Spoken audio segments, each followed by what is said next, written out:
Thanksgiving began when I was probably 11 or 12 years old. Every holiday had a horror movie except Thanksgiving.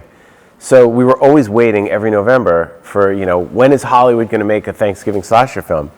So in 2006, Quentin Tarantino and Robert Rodriguez said, hey, we're going to do this thing called Grindhouse with these exploitation movies, and we want you to do a fake trailer. And I said, I got it, it's Thanksgiving.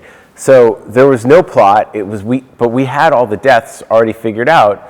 So we filmed it as if it was a lost movie from 1980. And it came out exactly like we wanted. And then every year, all the movie fan sites would say, when is he going to make Thanksgiving? We had the kills, but no story. And then a few years ago, we started seeing the videos of the Black Friday super sale trampling. And Thanksgiving in the holiday is about being thankful, and then a few hours later, they're killing each other for waffle irons. So we thought that's a really great way to open the movie. But in a way, I'm glad we waited, because when you have 16 years to think about something, you can figure a lot of things out. So we just spent 16 years thinking through every possibility. When I was a kid, my parents gave me a Super 8 camera, and so I did everything.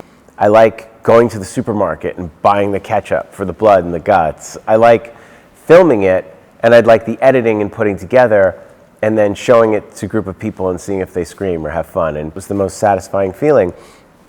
But I truly loved all aspects of it. And I started as an assistant to a producer, so I had been on movie sets for 10 years before I directed my first film.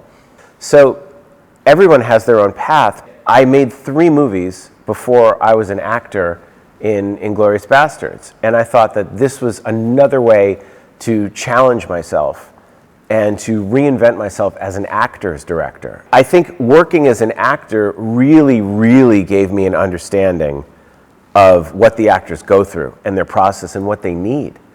And then it changes how I write. I write as an actor. I write as if I'm going to act every part in the movie. If you look at Cabin Fever and you look at Thanksgiving, there's a connection in all of my movies, and I think it's my sense of humor. But I do feel like I get better at all of them, and it should always be a little bit scary when you make a movie, but that's where I think you get the best creative energy. For me, there is no more powerful experience than seeing a horror movie in the theaters. When you see Paranormal Activity and everyone is screaming and jumping, those are the moments you never forget in your life. And that's what I try to do with my films, especially with Thanksgiving and my horror movies, is I want to hear, you shouldn't even hear the dialogue. If you do your job right, it's a very vocal experience. It's like being on a roller coaster. And after, everyone is euphoric. You just leave the theater with the biggest smile on your face. You're not shaking and traumatized. It's like this badge of honor. You made it through. We all have this curiosity about death, and it's the subject that we're not really able to discuss. It's a subject that no one wants to talk about. It's too unpleasant, and it's too real. So horror movies give us a fun format to experience it and explore it and discuss it